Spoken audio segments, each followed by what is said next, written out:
আজকের যে বিষয়টি আছে সেটা হচ্ছে আয়কর রেয়াতের যে ম্যাথগুলি আছে সেই ম্যাথগুলি আজকে আমরা করার চেষ্টা করবো ইনশাল্লাহ।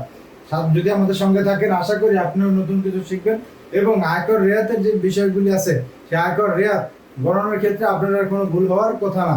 তাহলে আমরা চলেন কি করব, আয়কর রেয়াত কিভাবে হিসাব পদ্ধতি আছে সেই হিসাব পদ্ধতি কিন্তু আমরা আজকে ইনশাল্লাহ শিখবো। তাহলে আয়কর রেয়াতের হিসাব, আয়কর আয়কর রেয়াত হিসাব, রেয়াত হিসাব পদ্ধতি, হিসাব এটা কিন্তু আজকে আমরা পুরোপুরি খাতা কলমে এবং হাতে কলমে, এটাকে বলা হয় হাতে কলমে ইনশাআল্লাহ শিখবো, কোনো সমস্যা নাই। তাহলে আমরা কি পড়ছিলাম, আয়কর রেয়াতের যে সূত্র, সেই আয়কর রেয়াতের সূত্র আমরা পড়ছিলাম হচ্ছে হলো মোট যে আয়, মোট করযোগ্য আয়, মোট আয় গুণ হচ্ছিল কত 3%, আর পড়েছিলাম হচ্ছে হলো বিনিয়োগের, মোট বিনিয়োগের, মোট বিনিয়োগের বিনিয়োগের বিনিয়োগের পড়েছিলাম হলো 15%, আর পড়ছিলাম কোনটা, আর পড়ছিলাম 10 লক্ষ টাকা, 10 লক্ষ টাকা। এর মধ্যে নোট দিছিলাম হচ্ছিল, নোট হচ্ছিল এর মধ্যে যেটি কম হবে, এর মধ্যে যেটি কম হবে, যেটি কম হবে। তাহলে আমাদের সূত্রটা কি হলো, সূত্রটা হচ্ছিল মোট যে করযোগ্য আয় হবেন সেই মোট করযোগ্য আয়ের মধ্যে হচ্ছিল 3%, মোট বিনিয়োগের 15%, মোট হচ্ছিল 10 লক্ষ টাকা। এই তিনটির মধ্যে যেটি কম হবে সেটা হচ্ছিল আমাদের আয়কর রেয়াতের হিসাবের মধ্যে গণনা হবে। তাহলে চলেন, আশা করি যারা যুক্ত আছেন তারা কিন্তু অবশ্যই সূত্রটি মনে রাখতে হবে, নয়তো কিন্তু আপনি ম্যাথ্রিক বুঝবেন না বা ম্যাথ্রিক পড়তে আপনার সমস্যা হবে। চলুন আমরা একটা প্রশ্ন লিখি, প্রশ্নটিতে অবশ্যই আপনাদেরকে খাতা তোলার জন্য অনুরোধ করা হলো। আপনারা অবশ্যই খাতা তুলবেন, যদি কোনো বুঝতে কোনো সমস্যা হয় তাহলে আমাকে কমেন্ট বক্সে জানাবেন এবং আমি সরাসরি আপনাদেরকে সেটা অ্যান্সার দেওয়ার চেষ্টা করবো ইনশাল্লাহ। এটা আমরা কি হিসাব পদ্ধতি, আয়কর রেয়াতের যে হিসাব পদ্ধতি আছে সেই আয়কর রেয়াতের হিসাবের যে ম্যাথ আছে রেয়াত প্র্যাকটিস, সেই রেয়াত প্র্যাকটিস কিন্তু আমরা এখন করতেছি। সেটা কি, সেটা হচ্ছে মিস্টার সালাম, যে কোনো একটা একজনের নাম ধরি। এক নম্বর এটা হচ্ছিল করিম, করিম সাহেব, সাহেব একজন চাকরিজীবী, চাকরিজীবী, চাকরিজীবী। মিস্টার করিম সাহেব কি, তিনি একজন চাকরিজীবী। তার করযোগ্য আয়ের পরিমাণ, তার করযোগ্য করযোগ্য আয়ের পরিমাণ, আয়ের পরিমাণ,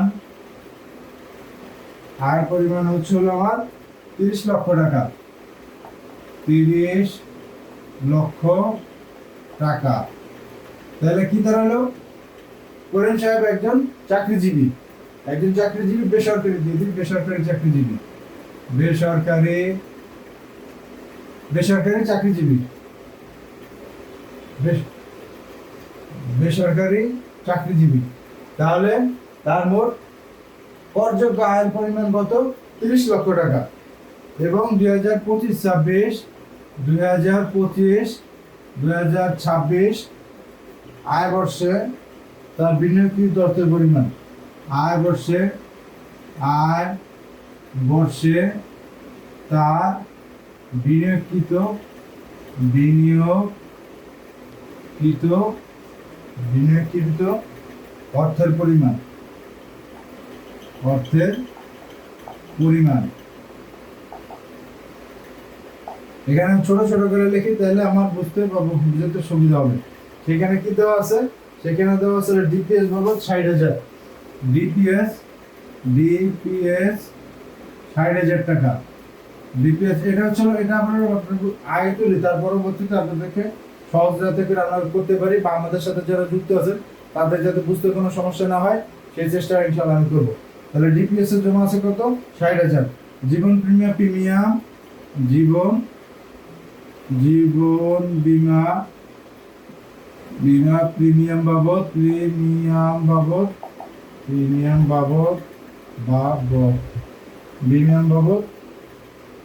52,000 টাকা। যদিও মার্কেটের লেখাটা বুঝে যাচ্ছে না, বিকল্প কোনো মার্কেট নাই, সেই কারণে একটু হালকা হচ্ছে। ইনশাআল্লাহ সামনে ক্লাসে এটা পরিবর্তন করা হবে। আজকে আপাতত এটা দিয়ে চলা হবে। এবার সঞ্চয়পত্র ক্রয়, সঞ্চয়পত্র সঞ্চয়পত্র ক্রয় ক্রয় করছে কত? সঞ্চয়পত্র ক্রয় বাবদ 2 লাখ টাকা। সঞ্চয়পত্র ক্রয় করলো 2 লাখ এবং তিনি শেয়ার ক্রয় করছেন। শেয়ার ক্রয় করছে ধরি 1 লাখ টাকা। তিনি ছিল প্রভিডেন্ট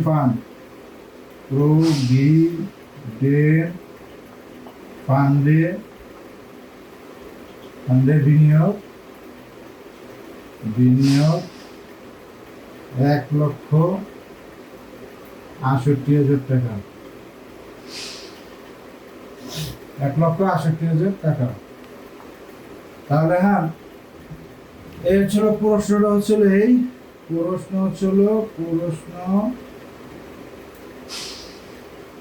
করিম সাহেব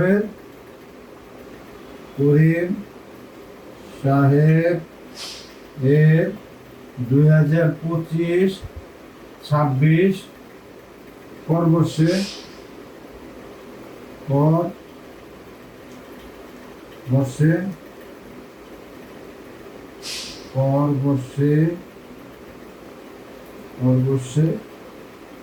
কত টাকা আয়কর রেয়াত পাবেন।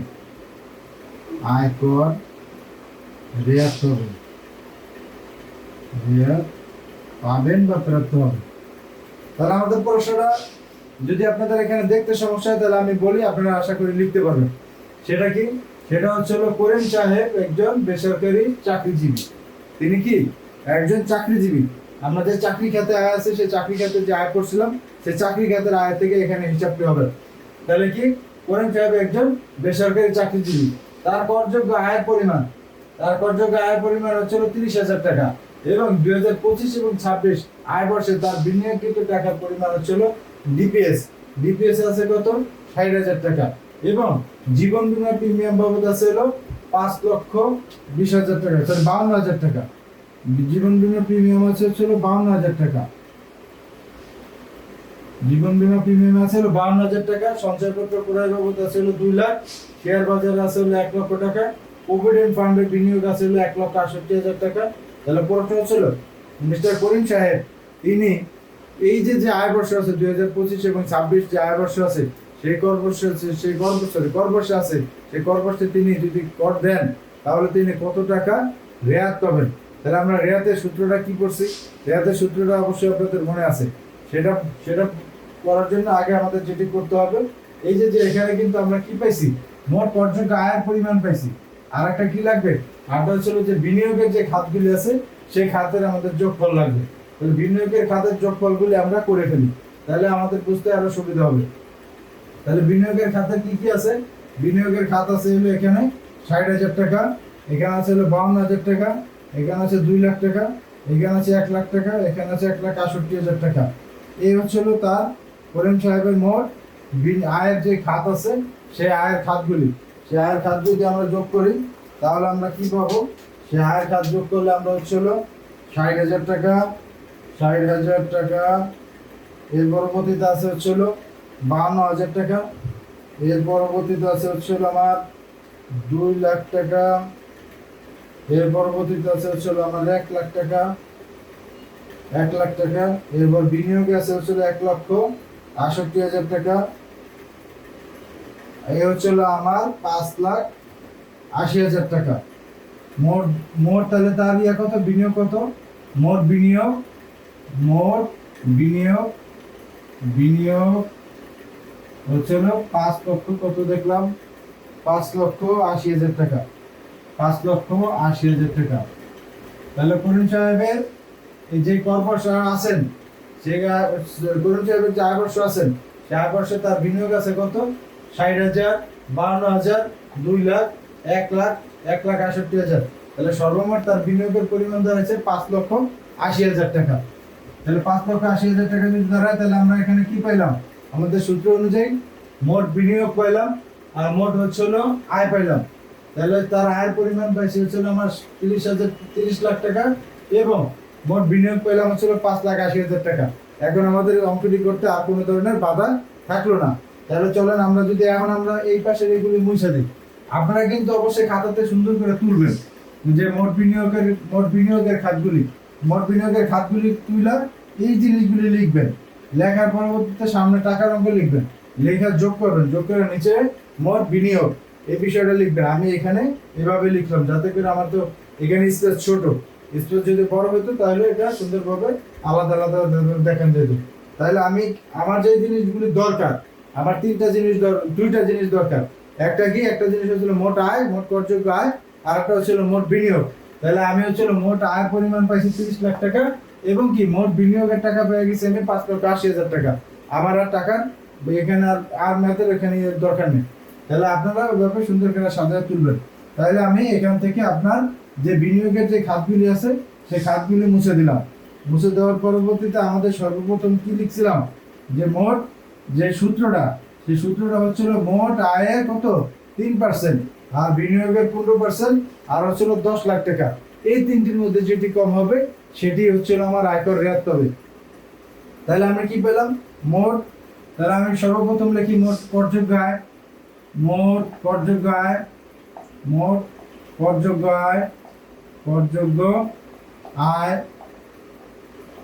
আয় আর হচ্ছিল এটা হচ্ছে মোট করযোগ্য আয়ের হবে কত 3%। তাহলে আমার করযোগ্য আয় কত? করযোগ্য আয় হচ্ছিল 30,000 টাকা, 30 লাখ টাকা, সরি 30,000 টাকা না 30 লাখ টাকা গুণ হচ্ছিল আমার 3%। আমি সমান সমান দিয়ে সামনে টাকাটা লিখবো। এর পরবর্তীতে 2 আছে কি? 2 আছে আমার মোট বিনিয়োগ। তাহলে মোট বিনিয়োগ আছে, মোট বিনিয়োগ গুণ হচ্ছিল 15%।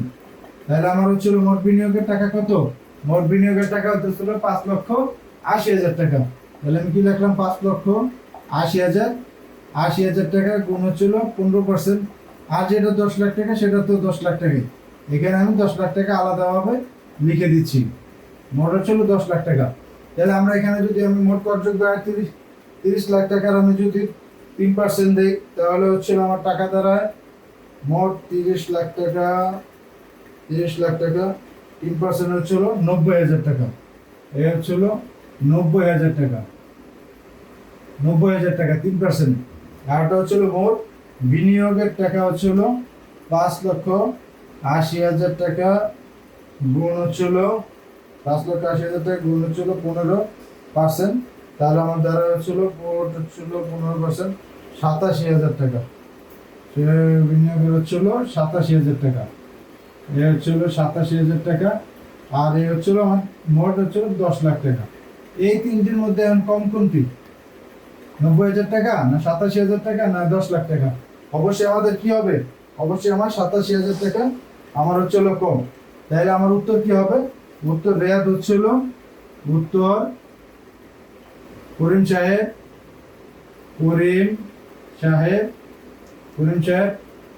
রেয়াত পাবেন 87,000 টাকা, 87,000 টাকা।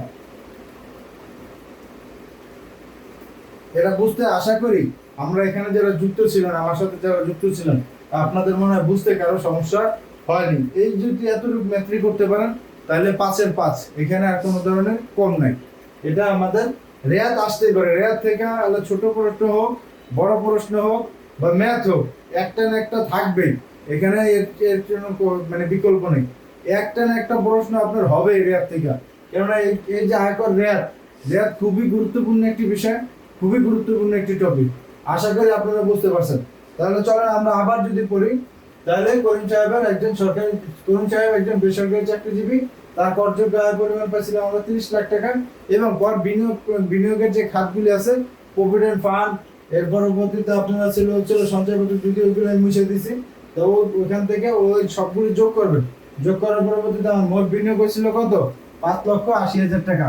এই 5,80,000 টাকা এটা হচ্ছিল এই তিনটা জিনিসই আমার কিন্তু দরকার। মোট 10 লাখ টাকা এটা তো থাকবেই, এটা প্যাটার্নে আছে। কিন্তু বাকি যে দুটো বিষয় আছে তার উপর যদি আমি মোট করযোগ্য আয় যদি 30 লাখ টাকার উপর 3% দিই, 90,000 টাকা আসবে। মোট বিনিয়োগের 5,80,000 টাকা 15%, আর হচ্ছিল 10 লাখ টাকা। এই তিনটির মধ্যে আমার হচ্ছিল কম হচ্ছিল 87,000 টাকা। তাহলে আমার উত্তর রেয়াত পাবেন কত মিস্টার করিম সাহেব? 87,000 টাকা। তাহলে এই হচ্ছিল কর রেয়াতের যে মূল বিষয়গুলি আছে। আশা করি আপনারা বুঝতে পারছেন। যদি কেউ না বুঝে থাকেন তাহলে অবশ্যই কমেন্ট বক্সে জানানোর জন্য অনুরোধ থাকবে, এবং যদি আপনাদের কোনো প্রশ্ন থাকে তাহলে অবশ্যই নির্দ্বিধায় আমার সঙ্গে কমেন্টে যোগাযোগ করতে পারেন বা কমেন্ট করার জন্য অনুরোধ থাকবে। আশা করি এতক্ষণ আমাদের সঙ্গে থাকছেন, এবং আমাদের সঙ্গে থাকার জন্য আপনাকে অসংখ্য ধন্যবাদ। আসসালামু আলাইকুম।